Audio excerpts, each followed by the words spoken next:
আজকে আমরা একটা পিটিশন দিয়েছি, যে আগেই দিয়েছিলাম, আজকে হিয়ারিং হয়েছে। সেটা হলো ভার্চুয়াল অ্যাপিয়ারেন্সের জন্য, যেহেতু বাংলাদেশ সেনাবাহিনীর কিছু সিনিয়র অফিসার্স এখানে ফলসলি ইমপ্লিকেটেড, এবং আমি মহামান্য আদালতকে বলেছি যে তাদেরকে যদি ভার্চুয়াল অ্যাপিয়ারেন্সের জন্য সুযোগ দেওয়া হয়, কেন দেওয়া হয়, আদালত আমাদেরকে জিজ্ঞেস করেছে। এবং বলা হয়েছে যে বেসামরিক এবং সামরিকের মধ্যে হোয়াই টু, আপনারা কথা বললে তো আমি বলতে পারবো না। তো যখন বলা হয়েছে তখন আমি গ্রাউন্ড বলেছি first of all I am confident যে বাংলাদেশ আর্মি অফিসার যাদেরকে ফলসলি ইমপ্লিকেটেড করা হয়েছে তাদের ফেয়ার চান্স আছে, তারা বেকসুর খালাস পাবে। যদি তাই হয়, তারা যাতে বেকসুর যখন খালাস হবে তখন যেন তারা বাংলাদেশ সেনাবাহিনীতে তাদের কমান্ড রিজিউম করতে পারে, সেই জন্য আমরা সেটা চাই। এখন প্রশ্ন হলো যে প্রশ্ন করা হয়েছিল আমাকে যে একজন বেসামরিক এবং একজন চিফ জাস্টিস যদি কোর্টে আসতে পারে, তো আমি বলেছি যে মিলিটারি রেজিমেন্টেশন লাইফটা ইজ ডিফারেন্ট। কারণ এরকম ইনস্ট্যান্সও আছে যে 4 বছর জেল খাটার পরে একুইটাল হয়েছে উচ্চ আদালত থেকে, কিন্তু তারপরে সামরিক বাহিনী থেকে নিয়ে যাওয়া হয় না, because the military service demands for something very special, A regimented life কলস ফর সামথিং ডিফারেন্ট। এবং আর্মি অফিসাররা যখন শপথ গ্রহণ করে তখন তারা বলে জলে স্থলে অন্তরিক্ষে যেখানেই যাওয়ার আদেশ হবে সে আদেশ মান্য এবং পালন করব। দ্যাট মিনস সেনাবাহিনীর অফিসাররা they are prepared to sacrifice their life, they are prepared to defend the sovereignty of the nation even to the peril of their life. আমি আদালতকে বলেছি, আদালত শুনেছে, কিন্তু আদালত বলেছে যে ন্যায় বিচারের স্বার্থে এবং এখানে ওনারা সন্তুষ্ট হয়ে আমাদের আবেদনটা রিজেক্ট করেছে। কিন্তু আমি হ্যাপি, আওয়ার টিম হ্যাপি যে আমাদের কথাগুলো আদালতকে আমরা বলতে পেরেছি। এবং আমি আপনাদের জন্য বলি যে সেনাবাহিনীর সিস্টেমটা ডিফারেন্ট। আমি আরও বলেছি আদালতকে যে একজন সেনাবাহিনীর কর্মকর্তা তিনি 2টা আইনের আন্ডারে, এবং কিছু কিছু ফান্ডামেন্টাল রাইট, মৌলিক অধিকার তাদের জন্য রহিত করা হয়েছে।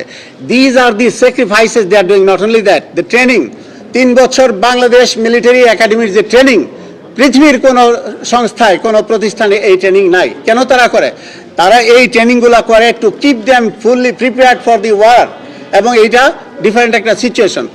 আমার বক্তব্যটা ছিল যে কেন আমরা ভার্চুয়াল অ্যাপিয়ারেন্স চাচ্ছি তাদেরকে, যাতে they are not exposed to an environment, পরবর্তী যেটা একটা লিগ্যাল কমপ্লিকেশন বা প্রসিডিউরাল বা প্র্যাকটিসের কমপ্লিকেশন তৈরি করতে পারে, যে after they, and I am confident যে there is a fair chance যে তারা বেকসুর খালাস পাবে, তখন যেন তারা সেনাবাহিনীতে ফিরে যেতে কোনো সমস্যা না হয়। এই বক্তব্য আমি দিয়েছি। ক্লায়েন্ট যারা আছেন এখানে 10 জন, তাদের এখন স্ট্যাটাস কি? তারা কি চাকরিতে আছেন? আন্তর্জাতিক অপরাধ, it is a question of law, it is irrelevant. এটা কোশ্চেন অফ ল। সেটা হচ্ছে প্রসিকিউশন এবং কোর্ট, তারা দুজনেই বলেছেন। আচ্ছা, আমি দেব। হ্যাঁ, প্রসিকিউশন এবং কোর্ট দুজনেই বলেছেন যে আপনি বারবার যে সেনাবাহিনীর কথা বলছেন, তারা সেনাবাহিনীর প্রতি রেসপেক্ট দেখিয়েছেন, এবং তারা বলছেন যে এখানে কোনো বাহিনীর বিচার হচ্ছে না, এখানে পার্টিকুলার পারপিটিটর তাদের বিচার করা হচ্ছে। আমি এই প্রশ্নের প্রসিকিউটরও কিন্তু এই কথা বলেছেন। জি, বলেছে, কিন্তু এখানে একটু ব্যাখ্যার দরকার আছে। ব্যাখ্যার দরকার হলো এই যে আমি তো অবশ্যই প্রতিষ্ঠানের প্রতি, কিন্তু they form the core of this institution, যে এই 10 জন অফিসার এখানে আছে সেনাবাহিনীর, they are very brilliant officer. আমার প্রশ্ন হলো তারা যদি কনভিক্টেড হয়ে যায়, আমার কোনো বক্তব্য নাই, কনভিক্টেড হয়ে তারা শাস্তি পাবে। আমি বলেছি তাদের যদি খালাস হয়ে যায় তাহলে আমরা যেন এই 10টি সেনাবাহিনীর অফিসারকে আবার ফিরিয়ে নিতে পারি, সেই জন্য আমরা ভার্চুয়াল অ্যাপিয়ারেন্সের অনুমতিটা চেয়েছিলাম।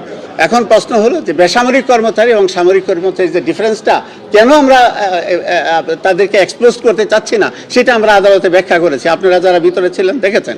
কিন্তু প্রশ্ন হলো যে প্রতিষ্ঠান, এই যে 10টি অফিসার, আপনারা যদি তাদের ব্যাকগ্রাউন্ড দেখেন, আমি আমার সাংবাদিক ভাই বোনদের বলছি, তাদের যদি ব্যাকগ্রাউন্ড দেখেন, স্ট্যাটাসটা একটু আমাদেরকে জানান, যেহেতু এটা আইনের সাথে সংশ্লিষ্ট, এই আইন অনুযায়ী তারা চাকরিতে থাকতে পারেন কিনা, এটা আপনাদের জানা আছে কিনা আমরা জানতে চাই।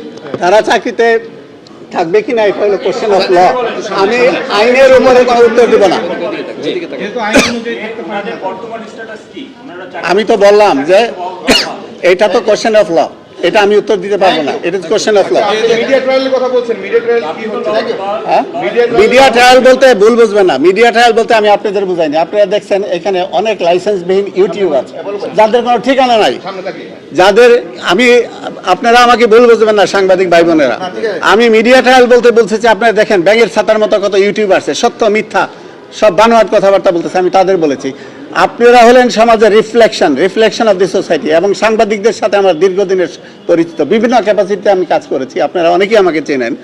মিডিয়া ট্রায়াল বলতে বুঝছি আপনাদের যে আনলাইসেন্সড যারা ইউটিউবার, আমি তাদেরকে বলেছি, এবং সেটা আমার মনে হয় সেটা আপনারাও আমার সাথে এগ্রি করবেন। আচ্ছা, আরেকটা কোশ্চেন একটু নেবেন, সেটা হচ্ছে আপনি একটা গ্রাউন্ডে বলছিলেন যে তারা যদি অ্যাকুইটাল হয়ে যায় তখন কোর্ট কিন্তু বলছে যে আমরা প্রয়োজনে এরকম অর্ডার দিব যাতে তারা চাকরি ফিরে পায়। সমস্যাটা হলো কি, কিন্তু ওইটাই গ্রাউন্ড বলছিলেন, তো সেটা বললেই করতে বলেছে, কিন্তু সমস্যা হচ্ছে কিছু হলো আইন, কিছু হলো প্র্যাকটিস।